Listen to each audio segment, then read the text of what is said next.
नमस्कार।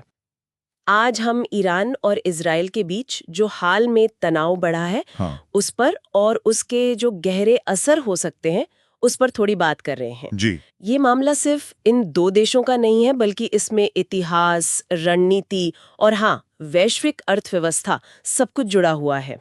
हमारे पास कई स्रोत हैं, BBC news Hindi, first post, DD news के वीडियोस भी। तो कोशिश यही है कि इनमें से जो सबसे ज़रूरी बातें हैं वो निकल कर सामने आए। बिल्कुल। और देखिए, हाल की घटनाएं तो काफ़ी गंभीर हैं। सूत्रों की माने तो ईरान ने इजरायली शहरों पर मिसाइलें दागी और फिर जवाब में इजरायल ने भी ईरान के परमाणु और सैन्य ठिकानों को निशाना बनाया। नतांज, अरक, ये सब नाम आए हैं। अच्छा। दिलचस्प बात यह है, जैसा सूत्र बता रहे हैं, कि दोनों की रणनीति थोड़ी अलग दिख रही है। ईरान शायद एक वॉर ऑफ एट्रिशन, मतलब एक लंबी लड़ाई जिसमें दुश्मन को धीरे धीरे थकाया गया, उस पर जोर दे रहा है। थकाने वाला युद्ध। हाँ। और वहीं इजराइल जो है वो सटीक, तेज हमलों पर ज्यादा ध्यान दे रहा है।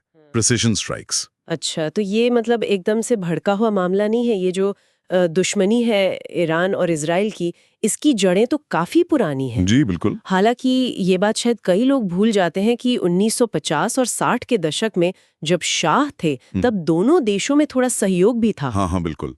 ईरान तब शायद दूसरा मुस्लिम देश था तुर्की के बाद जिसने इजराइल को मान्यता दी थी। सही। लेकिन फिर वो 1979 की इस्लामी क्रांति हुई और सब कुछ बदल गया। हाँ, वो तो है। ये तो हुई ईरान इजराइल की बात।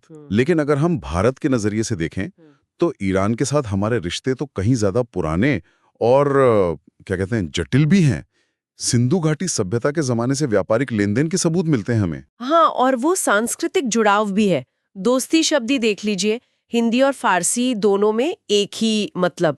लेकिन चलिए थोड़ा आज की स्थिति पर आते हैं। आज़ादी के बाद भारत और ईरान के बीच में वो पाकिस्तान आ गया और ईरान थोड़ा पश्चिमी देशों के करीब चला गया, सेंटो जैसे गठबंधनों में शामिल हुआ, जबकि भारत तो गुटनिरपेक्ष था। सही कहा। रिश्तों में काफी उतार चढ़ाव रहे हैं। फिर 90 के दशक में जब अफगानिस्तान में तालिबान का उदय हुआ तो दोनों देश फिर नजदीक आए, क्योंकि दोनों ही तालिबान के विरोधी थे। अच्छा, हाँ। और आज के जमाने में चाबहार बंदरगाह वो भारत के लिए बहुत अहम है। बहुत ज्यादा। हाँ, मध्य एशिया तक पहुंचने के लिए पाकिस्तान को बाईपास करने का सीधा रास्ता। और भारत ने हाल ही में इसके लिए वो 10 साल का अनुबंध भी साइन किया है। हाँ, वो खबर आई थी। लेकिन यहाँ एक पेंच भी तो है, वो अमेरिकी प्रतिबंध। उसकी वजह से भारत ने 2019 में ईरान से तेल लेना बंद कर दिया था। जी बिल्कुल। उसका असर तो जरूर पड़ा होगा रिश्तों पर। निश्चित रूप से। और देखिए, भारत के अपने हितों के अलावा इस पूरे क्षेत्र में जो बड़ी वैश्विक ताकतें हैं उनकी भूमिका भी बहुत निर्णायक है। अमेरिका का इजराइल को देखिए, कितना मजबूत समर्थन है। दूसरी तरफ चीन ईरान में भारी निवेश कर रहा है, वो लगभग 400 अरब डॉलर का वादा है। 400 अरब डॉलर? हाँ। और रूस भी ईरान के साथ खड़ा दिखता है। तो ये सब मिलकर स्थिति को और ज्यादा उलझा देते हैं। और एक और अहम कड़ी है, उसे नहीं भूल सकते, होर्मुज जलडमरू मथे। बिल्कुल, स्ट्रेट ऑफ हॉर्मुज। जरा सोचिए, दुनिया का लगभग 20% तेल व्यापार इसी पतले से रास्ते से होता है।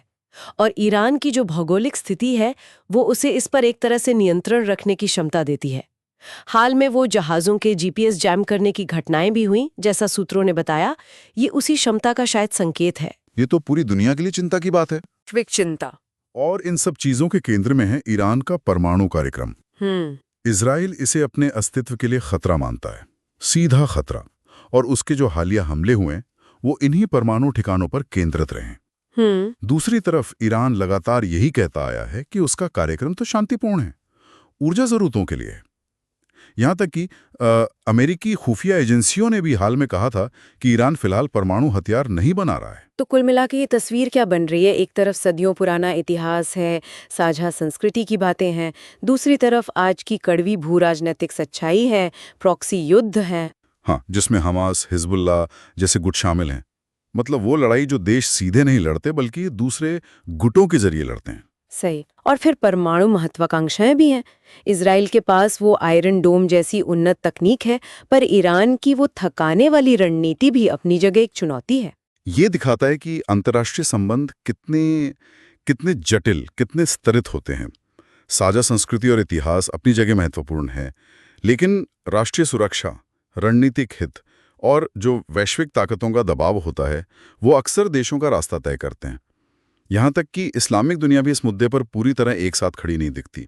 और जाते जाते एक सवाल शायद सोचने के लिए छोड़ जाते हैं हम सब के लिए। ये जो लगातार बदलता हुआ और अस्थिर माहौल है, जहां इतिहास की गूंज भी है और भविष्य की चिंताएं भी हैं, ऐसे में कोई देश अपने पुराने ऐतिहासिक रिश्तों और आज की जो रणनीतिक जरूरतें हैं, उनके बीच संतुलन कैसे बना सकता है? हाँ, ये एक बड़ा सवाल है। इस पर विचार करना